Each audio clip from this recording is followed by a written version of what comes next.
see everyone today. Thanks for taking the time. I know everyone's probably getting a little hungry, but this should be interesting, and we'll move relatively quickly and get to the interactive portion. So, quick recap of what happened politically with technology in 2016. You had a lot of things. You had autonomous vehicle guidelines, drone guidelines, artificial intelligence reports, which were then kind of debunked by Steve Mnuchin, the Treasury Secretary, who said he doesn't think that AI is going to be a problem for the next 100 years, which was interesting. And then you had surveillance and hacking, and actually even just today there was a whole sort of further report where Donald Trump sort of walked out of an interview because someone asked him about surveillance and whether or not he still believed those claims. Like he brought it up and then got so infuriated by the question about it that he just stopped the whole interview on CBS. And then you had, at the state level, you had things like home sharing, you had autonomous taxis, Uber got kicked out of California, then went to Arizona, caused a car crash, and ride sharing more broadly. So 2016 was a big year in terms of technology and policy and how all these things collide. I think when you look at the Trump administration, you have a bit of a challenge, which is there are a lot of competing priorities. You have all of these things on the left, and then you have his desire for exposure on Twitter on the right. And I think that it actually matters, right? Because you see sort of policy getting shaped and discussed on Twitter. And it's I don't think that he fully appreciates, or anybody really appreciated when all this was going on, that like he could tweet something 3-4 months ago and it's still discussed and talked about and followed up upon. Like, I don't think he's used to a world like where you say something on social media and then people expect that that thing is real. And then it would be like if any of us like posted on Facebook, I'm thinking about going to Hawaii for Christmas, like today. And then like Christmas comes around, we don't go to Hawaii. Nothing happens. We stay at home, right? And someone asks us, hey, I noticed that you posted that in May and you didn't go, like, what was that about? And then like 2 years later, people are still like, so what happened? Why didn't you go to Hawaii? You posted on social media that you were gonna go, and you didn't. And so I don't think that anybody, like, most of the time, we all kind of feel like we just sort of say bullshit on social media and no one will ever pick up on it or follow up. But when you're like the single most powerful person in the world, it gets, this guy, in fact, that came up. He said, why do you need my opinion? And John Dickerson said, well, you're the president of the United States. And he's like, he's like, well, you decide what you think I said. He's like, no, I don't want you to call it fake news. Like, tell me what you meant by that.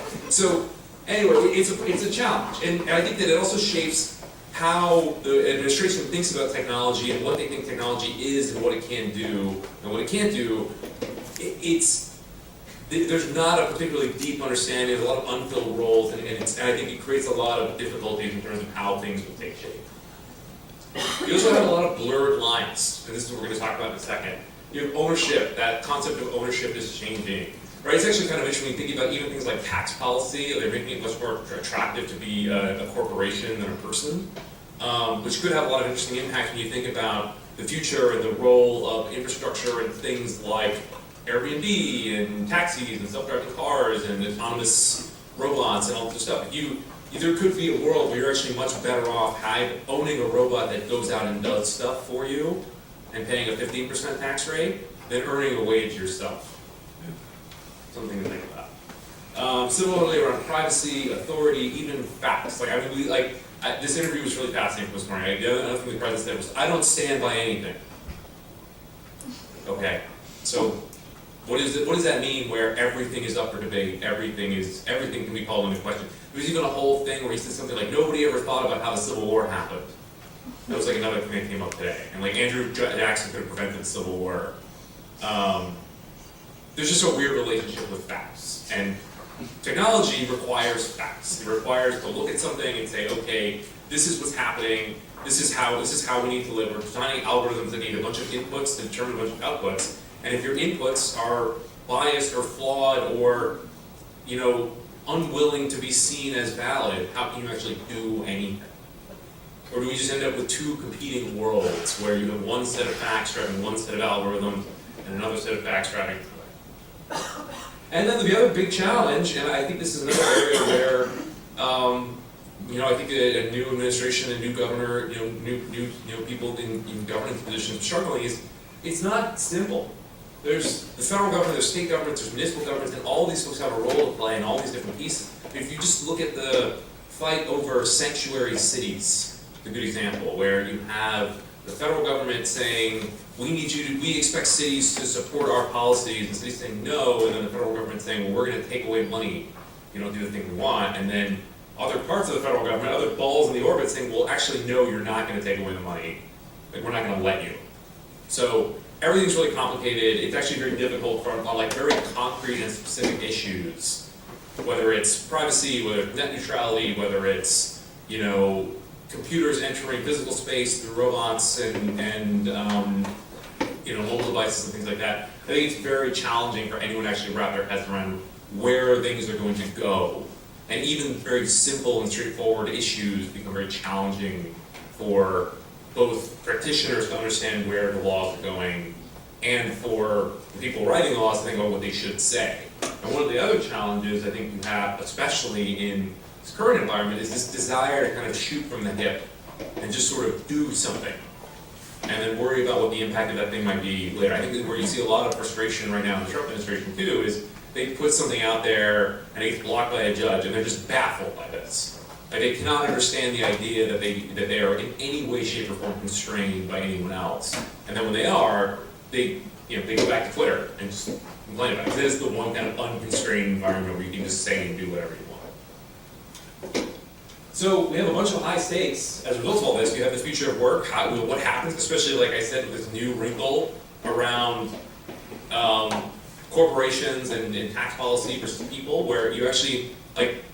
It's actually kind of interesting right now, if the tax policy passes, you would be much better off forming an LLC and being a contractor than having a job, right? Because you pay a 15% tax rate versus 35%, right? It used to be that if you're paying 35% corporate tax, it didn't really make a difference, but now it could. You have surveillance, right? This is a big issue. I think we've seen this over and over and over again. I don't know if you guys followed the Unroll Me fiasco, where it turned out this company that was taking your preventing emails from going into your inbox was also reading all the emails in your inbox and then selling that information to Uber and other tech companies that wanted competitive intelligence. So literally this company that you thought they were just blocking annoying J.Crew ads from your email was actually going through and looking at all the receipts you had from Lyft and then selling that to Uber. Just kind of amazing. Now, again, it was a free service, like, you know, if you aren't paying for the product, nor the product, but at the same time, it's very creepy how there's this totally unconstrained environment where folks just have a 150-page terms of service and you sign away whatever rights you thought you had. Freedom of expression is another challenge, especially if you look at net neutrality, which is now, I guess, going away. You have similar issues on sort of this belief again around sort of fake news and what's real and what's not, and this role of censorship by. It is kind of challenging when you think about these big entities like Facebook and Google that control massive swaths of the internet, and they say we're going to start having to be arbiters of what's real and what's not. Like, there are things that are clearly beyond the pale, but there are also lots of edge cases where you have two companies that are controlled by, you know, Facebook's controlled almost exclusively by Mark Zuckerberg, and Google's controlled by Larry Page and Sergey Brin. And there are no shareholders are relevant, boards are relevant. Those guys can do basically whatever they want, and they can run the companies in the ground if they want. They have super majority shares.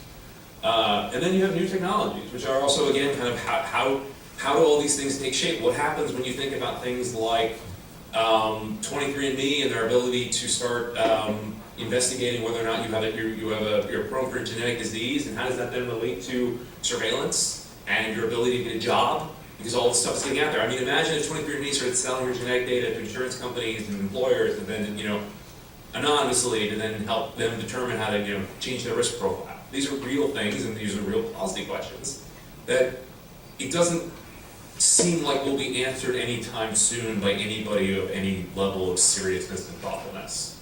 But that's sort of life. So the good news is you can also have things get decided in court, and that's what we're going to talk about right now. So we're going to spend the bulk of the remainder of our time doing a little fun exercise where you guys are going to break up into your little tables and serve as a jury in a court case.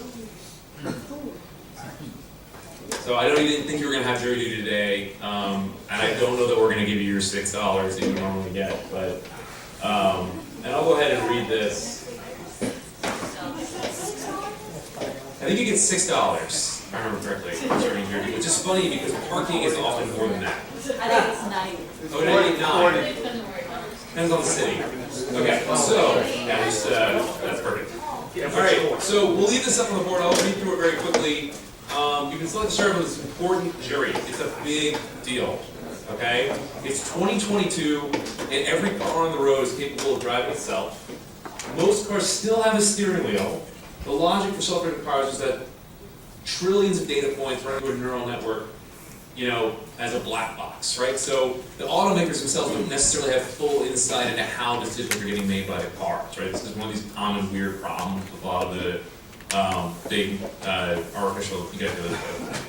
So, in other words, they don't know what's going on and how necessarily which stimuli are most important in determining a decision by any given vehicle on the road. They can do it in aggregate, but they cannot necessarily say this thing caused this action to happen in this way and predict that on an ongoing basis. So here's what happened. There was a guy, he's called John Q. Motorist. He was in the driver's seat on a slick road after a rainstorm. He was driving a 2011 Toyota Camry, and it's 2022 in this scenario. But he upgraded the car with an aftermarket package of sensors to make it drivable, self-driving. The brakes go out. Why did they go out? Because he didn't do a good job maintaining the car. It's from 2011. It's an 11-year-old car. And it sort of out of control. There were two options for the car. There was a gentle, grassy field filled with sheep, and there was a granite cliff on the other side of the road. The car chose the cliff, and John is paralyzed. So he's suing the software developer for programming the car to hurt him. He says, basically, that the car saw two options. It could kill some sheep or it could drive into a cliff, and it picked the cliff. And why did the car choose to hurt him over killing those sheep? So the manufacturer claims that they had no knowledge that the car was going to do that because they don't actually understand how the stimuli necessarily play into it. And more importantly, that he didn't maintain the car very well. They also said that in the end user license agreement, they don't have any responsibility regardless. He signed it all away. So the question is, do you side with the driver or do you side with the software company in this court case? So take 15 minutes, think about it, talk about it amongst yourselves, do a report out, and then end it.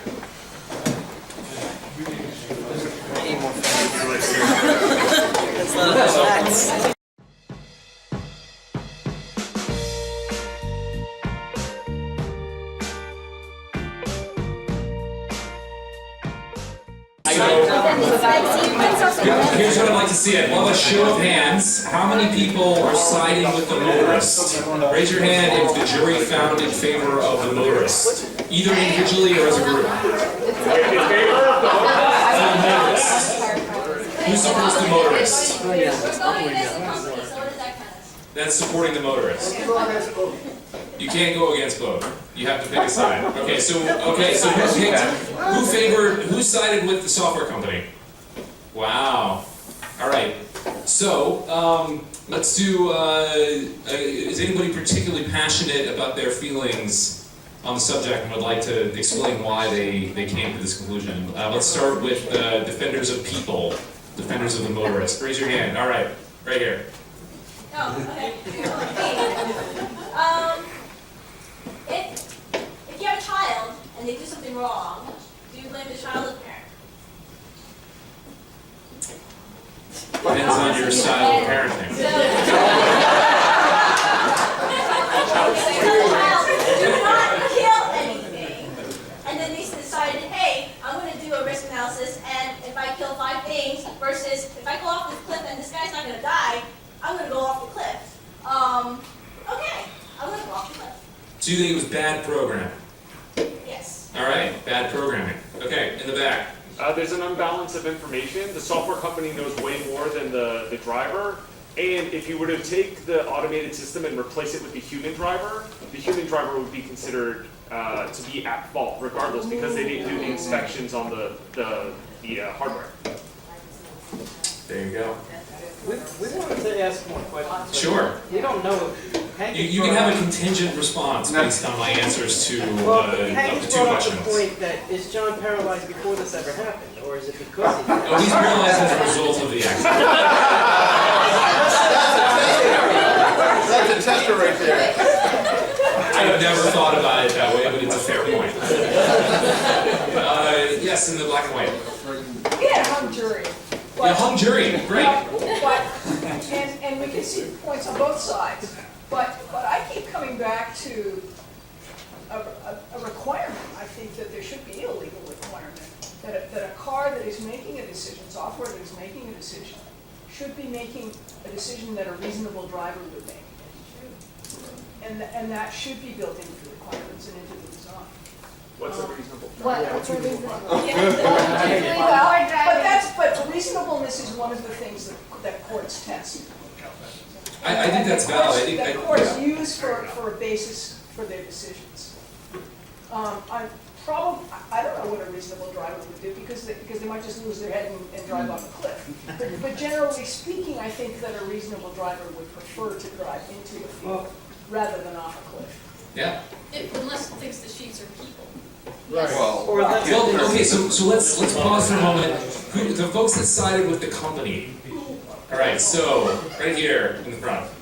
First of all, 2011 Camry had issues with brakes and stuck accelerator. So I didn't know that. That is a coincidence. And number two, right, I'm going to change it to an Accord for future. oh, well, it said 2 to 4 painted, so like, I know a lot about cars. Yeah. So, we're having a long discussion, like, I have a car now that needs the metal brake lines, they kind of rust Sure. over time. So my mechanic's telling me, it's like, look, you're gonna have to, I can't pass inspection on this car, we're gonna have to change the metal brake lines because they rust, right? And it's a 10-year-old car, right? It's an old car. Yeah. Right, with history of problems.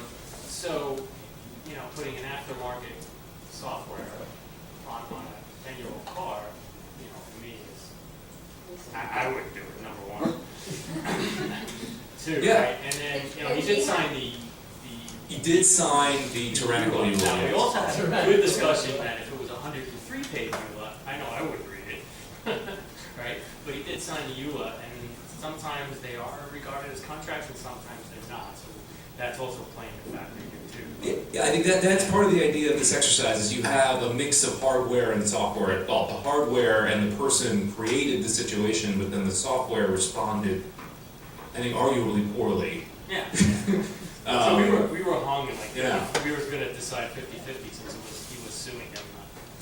Right. So. There you go. That's true. You could be bind in favor of the motorist with no money awarded, right? You could do all sorts of things, but all the way in the back in the So I think I took a more legal approach to this, and when you are the plaintiff suing, then the onus is on you to find proof that the auto company actually acted in a way to fuck with you, for lack of a better word.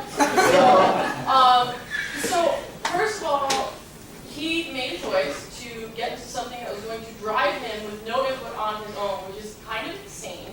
But maybe it's better in 2020, I don't know. They do have amazing advertisements featuring gorgeous people that are happy and alive and for the most part in their life. Or valuable individual. formal protest against the So way I the think evidence not. has been presented.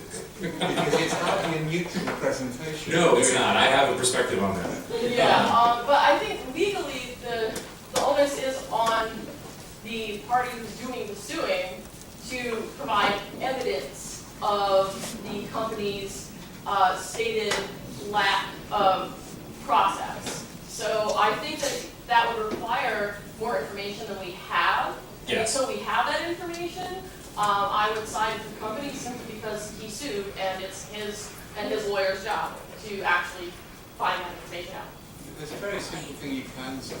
If you substitute sheep with children in fancy dress, everybody would be on one side. I mean, AI, in terms of that terms, is going to make a decision on warm bodies against this.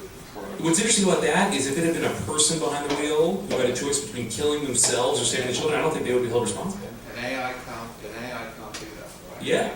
But it comes back to what would a reasonable person do? Question. A reasonable person Would get their car a maintained. black box on it with every girl's car. Everything they will get. I gave a sketchy startup access to my entire email in order to avoid J. Crew catalogs. Let's not talk about what reasonable people do with technology. Yes. I'm just wondering if you flipped it, how people would react, meaning if the brakes didn't fail but the software failed and the person chose the wrong direction to go in, if that would influence people's thoughts on who's liable. Yeah. I'm gonna use her precedence and sue everyone. Yeah. So okay, any final thoughts? Anybody have anything else they want to add? Oh, in the And I back. think instinctually, everybody wants to survive unless you think of suicide, right? Yeah. So we have to expect that technology is going to advance, and there's going to be more integration between software and hardware, and there's going to be more probability of defects. And all the people in this room, no matter how hard you test, you're not going to find all the defects. There's always going to be some set of defects being released for production. So with that particular scenario, I would assume there's some manual override, take a hold of the steering wheel, and don't go off the cliff. I mean, you can respond to that if you see your car going off the cliff. Sure. Yeah, I So think you want to that's. save yourself. Well, that's an interesting. I To think just that's, sit back and watch your car go off the cliff is just suicide. well, the question is ultimately, right? If you're are we going to let our lives be dictated by lawyers seeking to reduce liability and win court cases? Which means, for example, that we'll never actually have like fully autonomous self-driving cars, right? Because there'll always be some lawyer who puts somewhere in the agreement that in the event of something going wrong, you're expected to grab the steering wheel and take control of the car. Even if it's like not physically possible, that will still be somewhere baked in there to prevent exactly that. And so I think that's kind of ultimately the question when you think about this case. And that's why as a jury, you could just decide to punish the software company for being jerks if you wanted. Is at what point do we say, okay, software now has enough control of our lives that there has to be some layer of accountability for the actions that they're taking? And when we think about the ways in which these things are being developed, are they actually being developed with accountability in mind? Or are they being developed to say this is going to work 99.9% of the time in the 5 million different scenarios that we've calculated based on trillions of different data points that we've trained it with, right? And I think that's ultimately the hard part. Is what is the answer? And I think ultimately the courts and countries and states will decide, will just make a decision to say here's where you're responsible and here's where you are, and somebody's going to have to do that. Now the challenge again is when you have software that becomes so complicated that people can't actually anticipate how these scenarios are going to play out until they do, it becomes very difficult for policymakers and for lawyers and business people and software developers to come with an answer. Yes, these two. No. Either So one. I sided with the company, but I think if there were previously cases where the software didn't monitor hardware conditions, where there was failure with brakes and other things, then the decision would have been different. Interesting. That's true. Ultimately, the software should have known that the brakes weren't going to work. I didn't even think about that.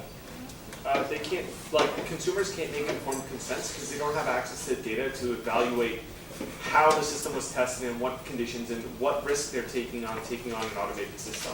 It's just not open access for that information, and even if there was, there's no third-party verification that are disinterested enough to give you a judgment on whether or not there is an actual risk there. I think that's a really good point. You could imagine like a Moody's or an S&P being an evaluator of different algorithms, but ultimately you'd end up with situations very similar to Moody's and S&P where they just sort of do whatever they're asked to do. Great. So that was it. Go back to What did you final decide? thoughts. Sorry? What did you decide? Oh, so I wrote this with the idea that clearly the software company is at fault, and I don't know how much money they should get, but the idea that you entrust yourself, to the points that were made before, you as a consumer have so much less information at your disposal when you're being asked to make decisions with very, very, very slick and effective marketing language that's been tested and beta tested and A/B tested over and over and over again with the sole goal of convincing you to do the thing that they want you to do. To then not live up to that expectation, to me, feels like entirely the fault of the software company. But I would just be one of 12 people on a jury.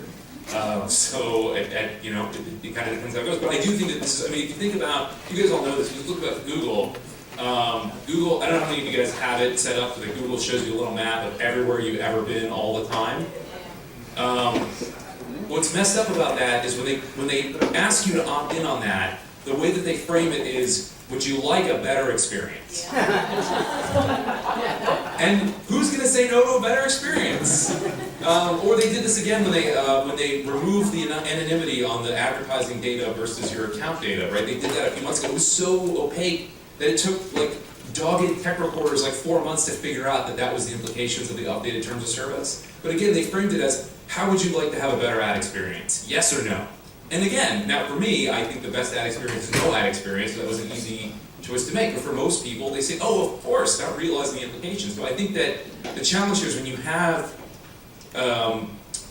billions and billions and billions of dollars in software production and advertising and data collection on one side, and just a regular person who just expects things to approximately work the way that they've been told they would. I think ultimately we have, right now I think you guys are mostly right that the companies would win those court cases every single time, but we may have to rethink that as we see more control over these companies.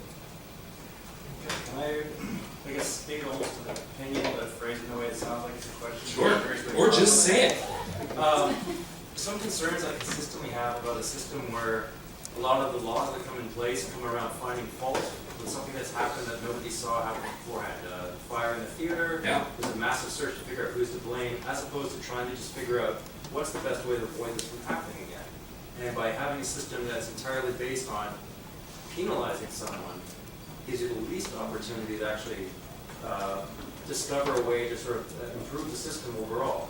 And I'm wondering what your thoughts are when it comes to this type of thing. Well, I think it's hard, right, because you have, I think when you're talking about people, I think you can do things based on codes of ethics and beliefs around what they should do and how they should behave. I think when you're talking about companies, there's only one lingua franca for companies, and it's ultimately profits. Except for companies here are people. Yes, true, but I guess the point being that ultimately a company can't feel bad, right? A company can't feel guilty. A person can, but a company cannot. And so ultimately, the most direct thing that you can do if you want to prevent something from happening again is creating financial penalties against it. So I guess the way I'm phrasing that is, if the company would do everything in its power to prevent the verdict against it, then you have the least likelihood of actually getting the type of evidence you need to improve the situation. Yeah, That's where my dilemma it's is. a big catch-22. Well, we have a very difficult and tricky system to operate. I mean, even if you think about, for software, of course, the best thing you could have would be open data, right? Open training data where everybody shares everything all the time, but even that's very difficult to come by because of trade secrets. And probably parenting in some ways, that, you know, if you're trying to tell a child that will be honest with you, you're trying to do the best we can, as opposed to the second you tell me something that's bad, you're going to get into trouble, the child will not. Yeah, I think that's right. So hopefully what they learn, even if they don't want to tell you the bad thing that they did, is that they shouldn't do bad things going forward. Or get caught. Or get caught. So with that, let's just quickly talk about what's next. I think that you're going to see a lot of stuff happening in cities and states. I think they feel emboldened and empowered and interested in trying to do as much as they can. And some of that might be sort of in the trying to combat things that they don't like, right? So for example, as environmental regulations get removed, you're going to see more environmental regulations added or supported or bolstered at the city and state level. I think you're going to continue to see accelerating automation. I think it's clear that there's just a lot of opportunity here in terms of the government's willingness to sort of overlook this stuff as it's happening, as long as key demographics are being withheld. I think there was a thing that talked about the fact that like 80,000 retail jobs have been lost in the past year or so, and that's more people than work in the entire coal industry, right? It just so happens that those jobs are diffused across lots of different, all 50 states, so it's harder for people to do that, and that's all coming from things like automation. You're gonna see sharp policy turns, leaving NAFTA, staying in NAFTA, with the 24 hours, getting rid of healthcare, keeping healthcare, all different things are going to happen. And also I think you're going to see this constant back and forth between, even though you have a Republican Congress and a Republican president, you're going to see a lot of just sort of nullification by both sides on things that they want. And, I mean, you saw that with the budget most recently. Trump cut the NIH budget, Congress increased it. Trump asked for money for a wall, Congress said no. And they're on the same side. That's not even getting into people that actually disagree with each other. And then lastly, I think you're going to really struggle with the low signal to noise ratio. Part of this is just, I think one of the interesting things we've seen with this administration is this sort of constant barrage of stuff. Like things that would normally be like a signature policy thing over the course of like a quarter, will get crammed in with 4 other things exactly like that in the span of a week. I think that makes it difficult for folks to actually think about and assess and understand what's going on. And then again, you just get constantly buffeted with all sorts of pieces of information and takes on that information and hot takes on that and takes on the takes and takes on the takes on the takes, and somebody then coming in and saying, hey, anybody who's talking about this doesn't know what they're talking about. It's very difficult to actually get any sense of what's actually happening and going on. And I think ultimately that's why people are going to come to rely more on algorithms and software to help them. It may be that they only want to get a filter of things that they want to believe, but they are going to have to rely on some sort of mechanism to help them filter out and figure out what they want to pay attention to. So that's it. Hope you guys had a good time with the exercise. Feel free to continue to debate it, dream up new scenarios, but ultimately I think that software is going to play a huge role in how we determine how software should work. Is going to play a huge role in the future of humans.